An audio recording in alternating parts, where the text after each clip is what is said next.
food. To me, it's a food thing. I actually saw my son a couple of years ago starting to go down this road. I was very aware of it. He started to put on weight, and he was starting to top. He's starting to top off on the BMI chart.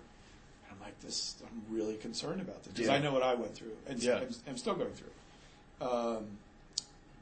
He has really kind of self-righted, which is just wonderful. Yeah. And he's right where he needs to be. It's not that I want him to be skinny. That's not what I'm saying. I want him to be healthy. Yeah. And to make good food choices, and to know that you can have dessert, but you don't need a brownie the size of like your head.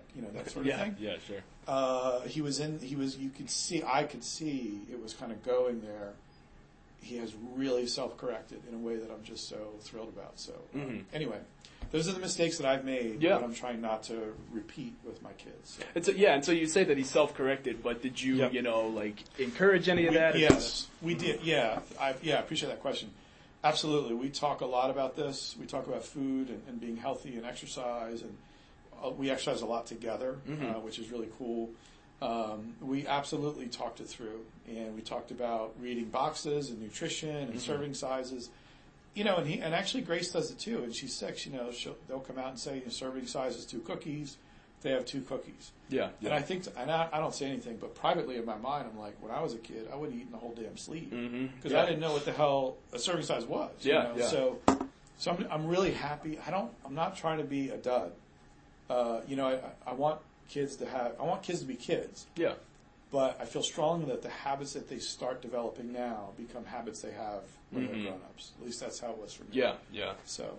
Yeah, I connect with that because I have the same problem. I struggle with overeating a ton, and I work out every day, and sometimes it feels like a means to eat more food, It's an excuse to eat. Yeah, and so I always wish to myself that, when I was younger, I wish my parents would have maybe cut down on that a little bit. So, that's right. Yeah, you're absolutely right. Totally understand that. So I want to shift the conversation a little bit towards more of the political side of this project. Yep. So I know this is a very broad question, so once again, take it however you want, but how important would you say that political issues are to you personally? Personally, they are very important. Yeah. Which issues in particular do you follow most closely, or maybe current events? That's a really interesting question. I'm obviously very interested in education. I'm interested in military. Yeah. But I'm interested in human rights. These kinds of kind of basic decency type things. I was just talking to someone the other day who was having some medical issues with a child and insurance issues and so forth. And then the comment I made was, in a country as allegedly as rich and as wealthy as we are, the idea that someone who truly needs this medicine couldn't get it because it was cost prohibitive is sort of unthinkable to me. Yeah. It doesn't make any sense to me. So those kinds of things. To me, it all comes back to the basic human experience and basic human decency, and people feeling welcomed and included and part of the conversation, and so forth. And whatever issues kind of tap into that, I think are historically I've been interested in. Yeah. I'm not, I would say, politically active. Yeah. But I think about it a lot. I talk about it within reason within my family. I never talk about it outside my family, and I generally don't talk about it on campus. Yeah. For very, very specific reasons. So, but sure. That gives you a little insight. Yeah, it makes a lot of sense. Sorry, I lost my train of thought there. Right. Do you vote in presidential elections? I do. And local elections as well? I'm less so, yes, but I feel like they kind of creep up on me. Yeah. And I have to say, I don't feel like I know those folks as much. But I do vote locally. Yeah. I vote at the presidential level. Yes. But maybe occasionally miss some of the local. That's probably true. Yeah, that's probably true. Yeah. I don't know that I could not say with 100% certainty that I have voted in every local election since I was eligible. I couldn't say that. Yeah. So it's what I wanted to ask before I lost my train of thought is it seems like you're making a pretty explicit connection between your personal values and sort of your political stance. Would you agree with that? Yeah, sure. I think, for example, I think it's okay, like, if a candidate has certain policy positions, and I have different positions, I think it's perfectly okay to disagree and have different viewpoints, but I don't like I'm going to be quite candid, and I did a qualitative piece too, and I'm thinking, boy, this is going to be a doozy. I don't like assholes. Mm-hmm. You know, like, it's cool if you have your view and I have mine, and maybe we see things differently. Maybe we sort of line up. Maybe we don't. I don't know, but just don't be a jerk. Yeah. You know, because that communicates something. Mm-hmm. You know, because I think that people then hone in on how messages are conveyed versus the content of the message. You know, and so my personal values. I look at some candidates that I've seen in the past. Even if I disagree with them, I can say I feel like from what I'm seeing that they seem like a good, decent human being, and that's really important to me. So, yeah. But who knows? It's hard to judge those things. Yeah, from the TV screen, if you will. Oh, yeah, absolutely. So you said you said you didn't consider yourself very politically active. Have you ever done any sort of activism? Nope. Have you ever campaigned for a candidate or anything like that? Never will. Mm-hmm. Never will? Why is that? Not as long as I'm employed, and not as long as I'm in the military. Okay.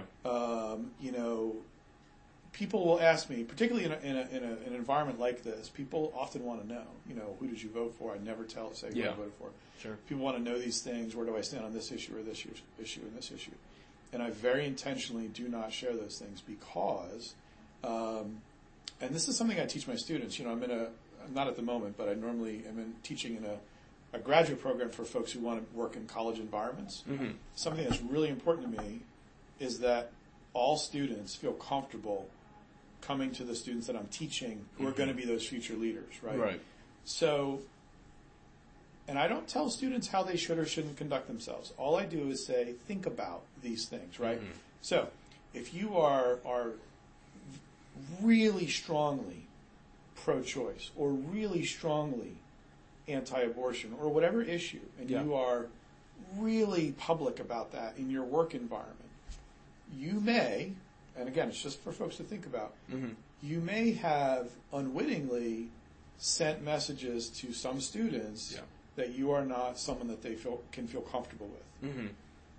And all I want my future leaders to do is make a fully informed decision. If they understand that and they're comfortable with that, then do your thing. For me, I don't ever want a student to feel like they can't talk to me because I have certain political positions. Mm-hmm. I would feel like a complete failure in that instance because, going back to what I teach my kids, it's all about being respectful, being inclusive. Everybody has a voice. Everybody has a seat at the table. Yeah. I don't want anybody feeling like, well, Mark believes this really strongly. Mm-hmm. I can't talk to him. That would really be crappy. Yeah. So that's why I very intentionally don't go there in my professional space. Yeah, because it's important to keep a dialogue open. It is. Yeah. Yep. Okay. Yeah, it makes a lot of sense. People assume all the time. Yeah. They assume two things. One, I'm military, so I must be a Republican. Mm-hmm. Two, I work on a college campus, so I must be a Democrat. Yeah. So I don't know. Whatever. Yeah. That is an interesting, Yeah. intersection to be at. As a parent, would you say it's important to you that your children are politically knowledgeable? Yes, but at this stage in the game, I think they should focus on being aware and knowledgeable, and attentive, and ask really good questions. But I would not want them to choose a side. Yeah. To me, particularly as a 6 and 10-year-old, that's not something I feel is appropriate. Yeah. And we don't, in our household, we don't share who we voted for. We talk pretty neutrally about politics, and CNN is on all the time, pretty much in my household. And we will talk about, the pros and cons of a particular thing. But in our household, you will not hear any of us say, oh, the president is awful, or the president is great. We will just talk openly about whatever the policy positions are. We'll talk about positives, negatives. Yeah. You got to frame it for young kids. But, Sure. But yeah, we're pretty open about that. So when is it appropriate to pick a side then? I feel like as kids mature and they have a better sense of awareness and understanding of things, they eventually come to that decision. It's going to be different for everybody. I don't know that there's a precise age. Yeah. In my field, I teach a class called Student Development Theory, College Student Development Theory.